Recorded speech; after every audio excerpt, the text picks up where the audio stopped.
Xuefei Yang is an internationally acclaimed classical guitarist from China. She began guitar at age 7, becoming a prodigy early on. She studied at the Royal Academy of Music in London, where she excelled. She was the first Chinese guitarist to launch a global professional career. Classic FM named her among the top 100 classical musicians of our time. BBC Music magazine recognized her as one of the top 6 guitarists of the last century. Gramophone praised her as an innovator of her generation for expanding the guitar's repertoire. Her interpretations move audiences deeply with expressive tone and color, bridging Eastern and Western traditions through fresh transcriptions, commissions, and premieres. You're in London, I take it. Well, outside London. Okay. Very close. Is that where you live? Yes. How long have you lived outside of London? Oh, I mean, I've been living in the UK for more than 20 years already. This home, I've been here for 5 years. Okay. Because at first, I went to Royal Academy of Music in London to study, and then after graduation, I just based in UK.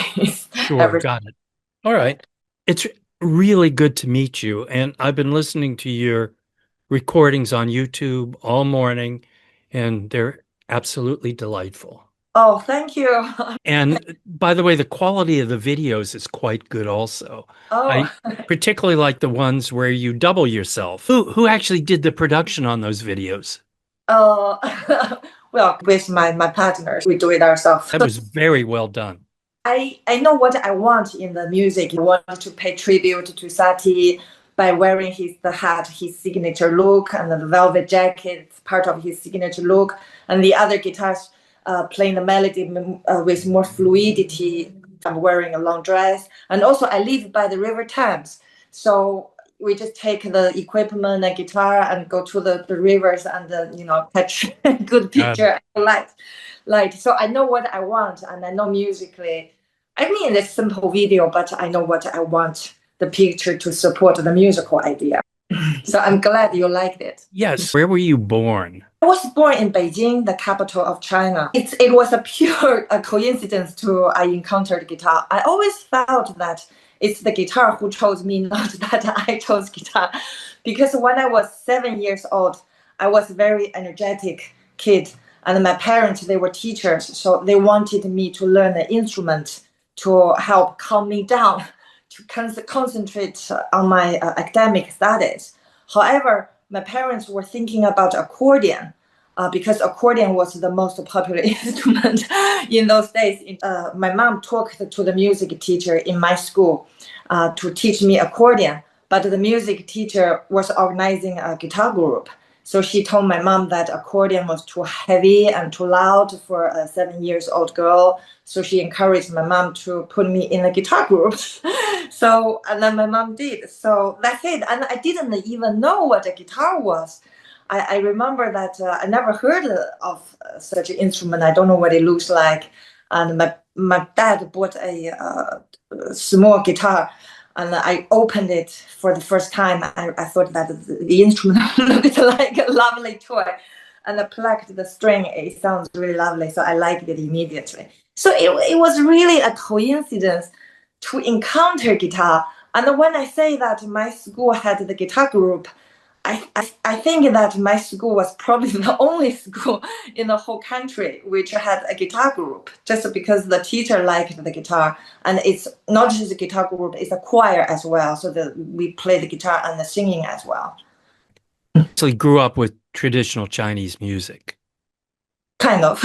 My parents listened to traditional Chinese music a lot. And my dad was actually a traditional musical instrumentalist. He could play sheng, a wind instrument, and he was a leader of an amateur Chinese band. So yes, and then my mom listening to music all the time. So yes, so they did. When you started to play the guitar, I assume, this could be a really false assumption, that you started to play Western scale type music. Yes, actually, we played a little bit of classical and also some songs. I remembered we did some American songs. So mainly Western music, actually. Yes. Did it sound odd to you when you were No. playing them? No. Now looking back, I think that the music is such a universal language, especially when you don't have that knowledge of what classical, jazz, pop, Chinese, American, whatever. You just being opposed to the music without knowing the genre or style. I mean, good music is good music. So, yes, I didn't feel any barrier. I just remember I liked all the music. I mean, almost all the music we played immediately. The reason I ask that, of course, is Mm. that traditional Chinese music, it's microtonal in Western parlance. It has so many more notes as a possibility than our 12 whole note scale, for example. So I was curious as to whether, in fact, that was an issue for you because it doesn't have quite the richness in some ways. Oh, actually, I feel the ups. Yes, I feel that Chinese music and Western music, they're very different. Approach is very different. Actually, Western music has rich harmony and it's more dimensional. It's more contrapuntal. Yeah. Chinese music is more horizontal, and the essence is the poetic essence, the spirit that is the most important thing. So if you actually listen to music, some of the ancient Chinese music, there are not many notes. Sometimes the ancient music could sound really sparse and really slow and few notes, but that gives you lots of space to improvise and to do colors and imagine. And the Western music is very logical. There's many notes there actually. So I actually think that it's a very different approach. I didn't feel that it's an issue for me to play Western music as a Chinese girl because actually Western music has a long tradition in China, especially for pianists and the string players, I would say. Maybe not so much guitar, but nowadays China produces so many excellent pianists and string players and singers. So actually, Western music have had a long tradition in China. The traditional Chinese music doesn't have, for example, chords. Rather, it's just an individual playing. Sometimes there may be other instruments, but they're not playing chords, for example. Harmony. Yes, that's right. The music has a lot more harmony, richer harmony. But Chinese music has other things. As I say, it's very lyrical, very free, spiritual, and it evokes imagination. So that overs imagination. Okay, well, that's interesting. That's a very good description, I think, of that difference. You have commissioned a lot of arrangements of traditional piano music or violin music for the guitar. Yes, a lot. Yeah. I did some arrangement and I played other arrangements and I commissioned lots of new works for solo and the guitar and orchestra and the guitar and the other instrumentation. So yes, I've done a lot of different things. You wrote the 3 variations on Plum Blossom. Oh, that is one of the Chinese ancient classics. So I made the arrangement.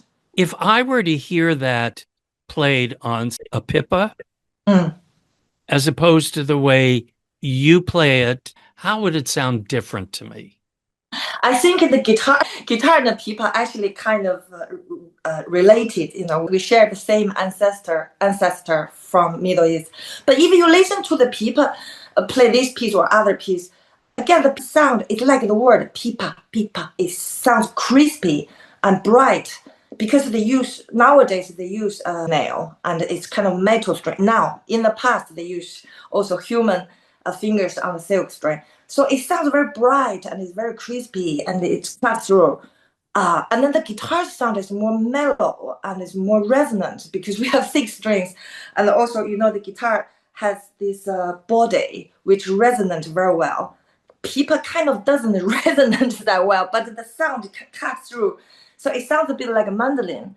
But on pipa, they cannot do lots of notes. They cannot do harmony as guitar, but they could play hundreds of ways on a single note. That is the important character actually on all of the Chinese instruments. So they cannot do harmony, but they have many ways to address one note. They can pull the note, the both hand, and then they can pull the note anyway. They can pull one note to a different pitch. On the guitar or piano, whatever, but guitar is better. We can do vibrato, but not pull the note to a next pitch. So we cannot do that way, but I can add the resonance. I could add the advantage of the harmonical sound. So I guess, yes, if you do compare the two, I think it's different. The guitar sounds more harmonical and more resonant, and then the pipa sounds a bit more, what's the word? Anyway, different. That gets at exactly what I was wanting to talk about. When you pick pieces to be transcribed for guitar, do you particularly look at the piano literature or the violin literature, or how do you decide which pieces you want to have transcribed? Good point. I think that's a very important first step. So I like lots of different music, but it's not everything could work on guitar. Not even Chinese music. Sometimes I go back to China, I hear people say, "Oh, why don't you play this piece? Why don't you play that famous piece?" But not everything could work on guitar. So I think you need to select the piece that could work on guitar very carefully.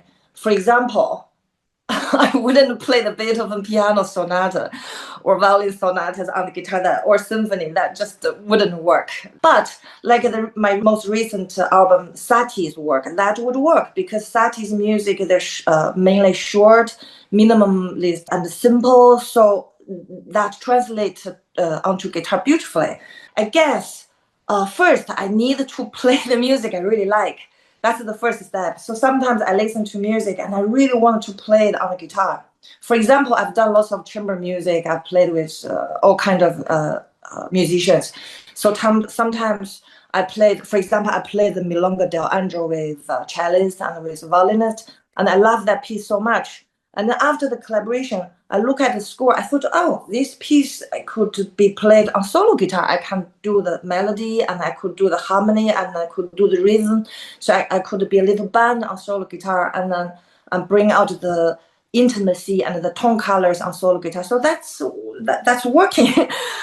So first I needed to have the desire to want to play this piece on my instrument, and then I look at the score.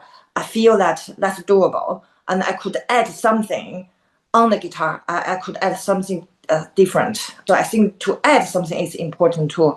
Otherwise, I mean, some pieces I can play the notes. Let's say Mozart, for example. I would say Mozart is such a great composer. Perhaps I can play all the notes on the guitar, but I didn't feel that I could add something. I feel that it's not going to be as good as the piano. So in that case, I wouldn't touch it. So yeah, but that's my taste. Yes. Now, your album of Satie, you obviously like Satie. Yes. What about him, other than they're fairly short pieces and they're not all that complex, but they're unexpected in certain ways. They flow in a way that sometimes is unusual. What about his music do you like? Actually, let's say his most famous works are the Gymnopédies and the Nuances, and same as most of people, those are the pieces that I encountered first, and I loved them immediately. They're very mysterious, very beautiful, sometimes haunting. Like take the Nuances as a sample. It's very untraditional. The way he didn't put any marks in the traditional way. There's no tempo. There's no even bar lines. There's just obscure descriptions like of the thought, tip of the tongue, these kind of seemingly obscure descriptions. But if you think about it, it's actually these descriptions invite you to imagine it and evoke the emotions from inside. So it definitely makes sense. So in terms of the style, he's definitely untraditional, and he's kind of against the romanticism, against the traditional style, and he wrote his own style, this minimalist. In his time, it's avant-garde. However, that's what I knew about Satie at first. But when I was preparing my album, I actually discovered his other side. So he's not just ahead of his time, he's also very much a man of his time, because much of his time he lived in Montmartre in Paris, and he actually worked there as a musician, and he collaborated with the top artists of his time, and he wrote songs for the singer Paulette Darty, and he wrote a number of popular cabaret songs. And the cabaret and cafe cultures are very much the culture in Montmartre in his time when he lived there. So he's kind of a contradiction. So he's ahead of his time with his minimalist style compositions, but also he wrote the cabaret songs and the popular songs, and he wrote and collaborated with the singers of his time. So, but I think this kind of different sides and this kind of contradiction makes him fascinating. I think that's perhaps why that he's kind of quite a fascinating figure. And if you read his life, and he's interesting man. I think interesting man. In my album, so I've included his popular pieces, the gymnopédies, the nuances, the art music, but I've also included his cabaret songs and the such as La Diva de l'Empire, and Je te veux, I Want You. These are his most popular cabaret songs. So showcase different sides of him. I'm sure you're familiar with the ogive. Yes. Are you ever anticipating playing those on the guitar? I need to look at the scores and to see if it's should. Because it's quite striking. Yes. He was kind of an eccentric guy. Yes, very much, I think. Did I read somewhere that they went into his apartment after he had passed away, and there was like a piano stacked on another piano, something like that? Is that right? Yes, I actually recently went to Paris again, and I particularly went to visit his apartment, but I couldn't go in. Someone else living there. There was a plaque saying that Satie lived here. And it's interesting that so he was kicked out of his father's house near Montmartre. So he moved to apartment in that building. And initially it's a larger room, but he was poor. He couldn't afford. So he was forced to move to be a very small 3x3 club where it's so small and it's so cold, and he wrote little music there. So it's quite fascinating. Read about that he was a good friend with Debussy at first, and Debussy said criticized about his composition lack of form. So he wrote these pieces in a pear shape as how to say to fight back. So what a character this man had. So, and throughout his life he never got married. He had a girlfriend who is artist, but allegedly out of the window or something like that. Oh. Don't know if it's true or not, but yeah, so this man has characters. However, I did read some of his love letters. I would think that he appeared as cold and eccentric, but from his love letters and also from his music, some of the songs I recorded in my album, they're really beautiful, so beautiful. And I would imagine this man has the tenderness, the tender love, the lovable side inside of him. I would like to think that he had that kind of tender side. I think that he showed it through his music, like the melodies, the three melodies I did with singer. It's his early sunset. It's so beautiful. Yeah. Mm-hmm. Again, that with guitar replace the piano. I think that the guitar, the intimate sound of the guitar, particularly adding this intimacy and the tenderness of what the songs are about. And also traditionally, guitar is an accompanying instrument for vocals historically. So I think that for those songs, guitar and the singers, I think that they really sounds refreshing. Do you know from your study of his music, did he think he had structure? I would believe so. I think, to be honest, it's like Chinese music, or some art. You think there's no structure, But there's always a structure. And to be honest, even no structure is a structure, don't you think? I would think that it's the ultimate, how to say, ultimate goal is to seemingly to make it. You don't want people, like you speak language, you don't want to think about grammar, right? You want to think about it. You want to say it naturally, and you don't want to think about structure or grammar. So I would think that he definitely had a structure, but maybe it's different from other people's. Right.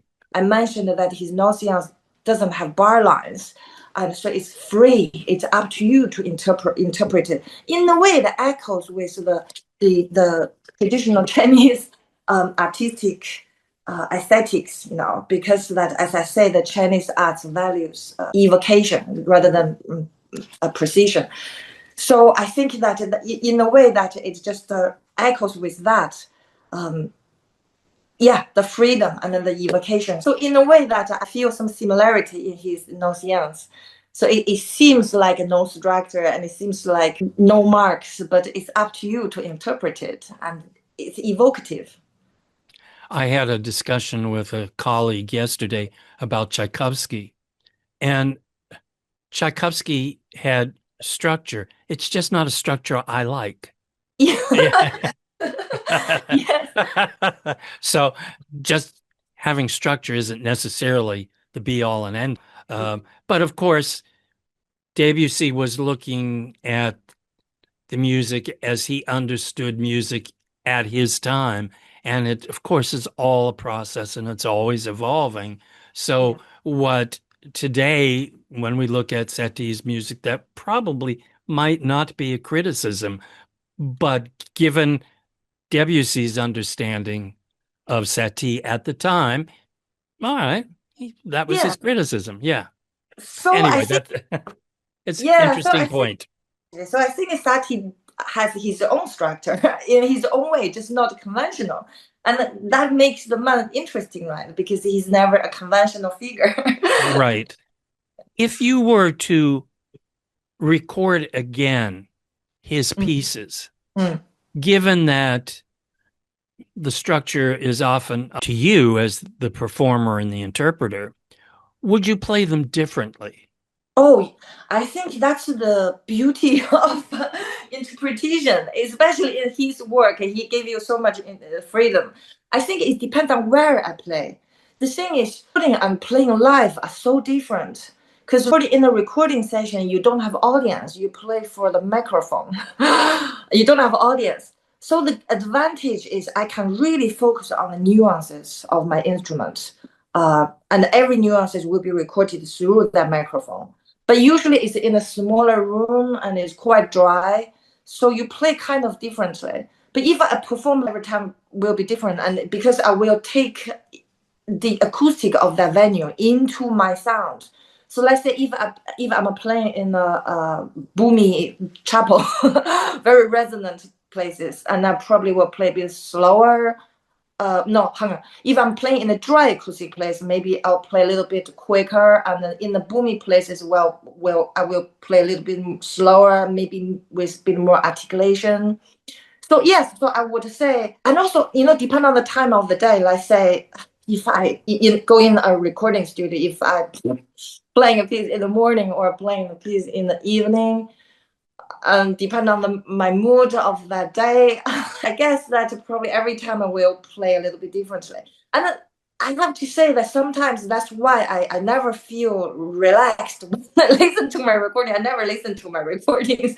I don't feel relaxed because I would think, oh, I could play this way. Oh, I could play that bit differently. But then now I'm trying to be peaceful with myself and trying to think that the recording is just like photos. They're just a moment of life. It's just a moment of my interpretation.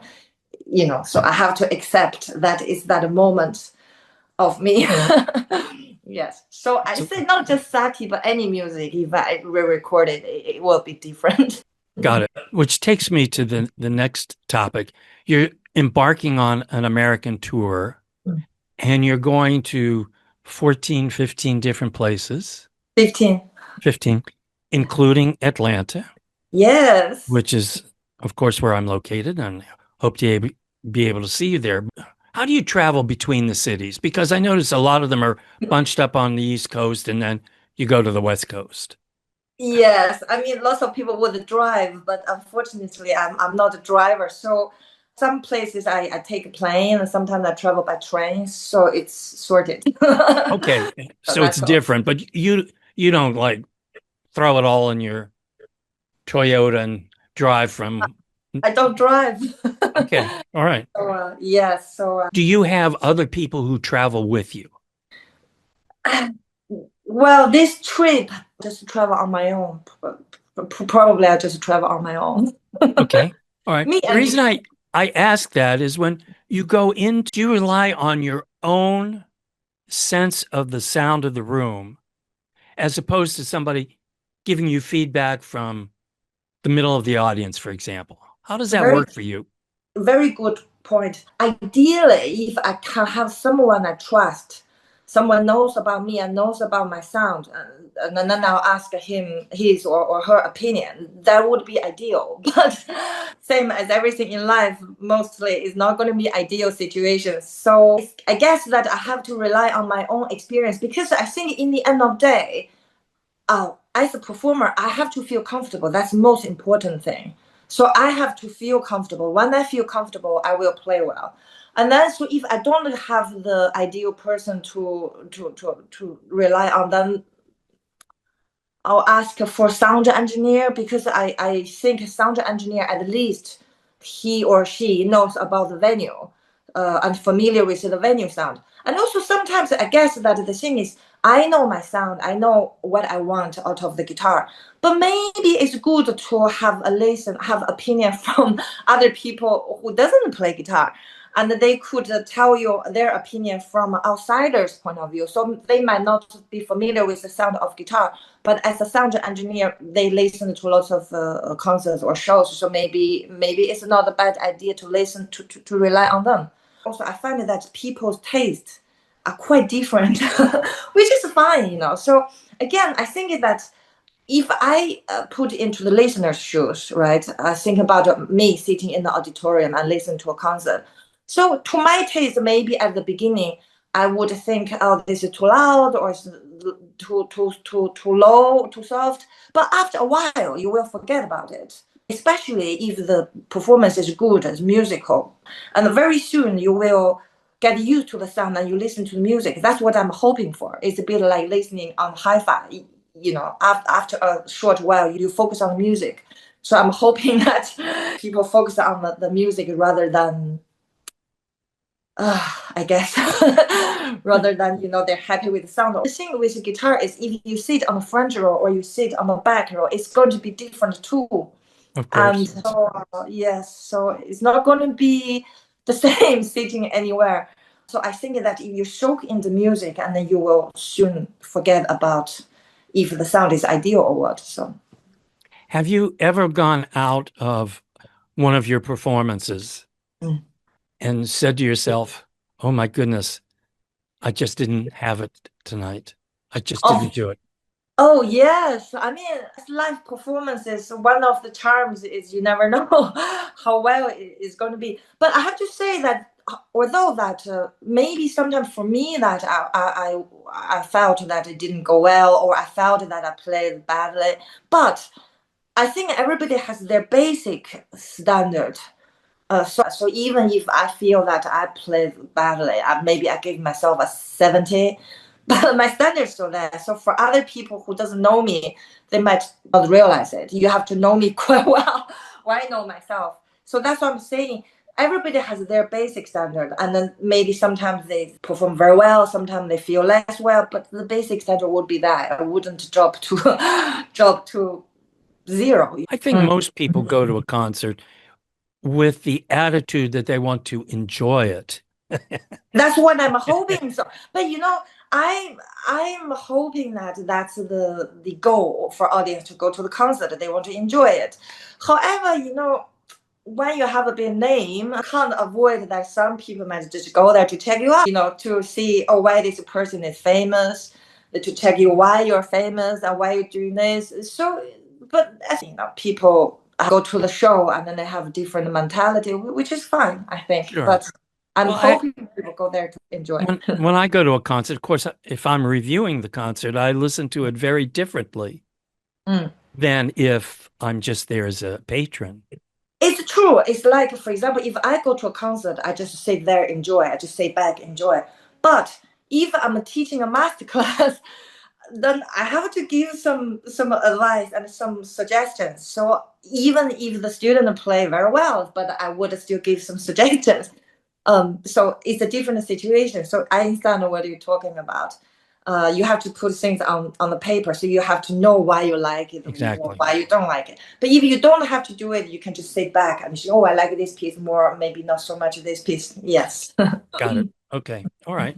Well, is there anything in particular you'd like us to know that we haven't covered? For this American tour, I have prepared a program, very diverse, and it's kind of, I'm hoping some music for everyone because people have different taste. So I have music from East, China, Japan, and the West, so France, Spain, of course, and then from the South America, Mexico, Argentinian tango, and Brazilian bossa nova, but also, of course, American music. So I'm really looking forward to play this set of one of my favorite jazz arrangements, like Misty, Smoke Gets in Your Eyes, Take the A Train. So it's a music. So I'm hoping to take audience on a musical journey, an emotional journey to all the corners of the world. So the music is very diverse. And particularly in this time, I feel that the world is very divided.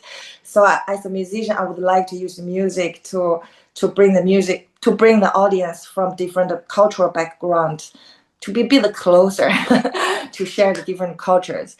And so hopefully everybody will find something they like. So that's my program of this American tour. Excellent. All right. Excellent. You're absolutely delightful to talk with. Thank you, William. I've interviewed Joanne Folletta, who's a guitarist. Oh, yes, she's a conductor as well. Yes. And Sharon Isman. Oh, yes, I know her. Who's also a very famous guitarist. So yes. you're kind of the big three, and I really appreciate the opportunity to talk with you. It's really great. You. Thank you. Thank you. Great conversation. Great. Thank you, William. I think I got to know you as an artist very well. Thank you. Thank you. Take care. Thank you. Bye-bye. Bye.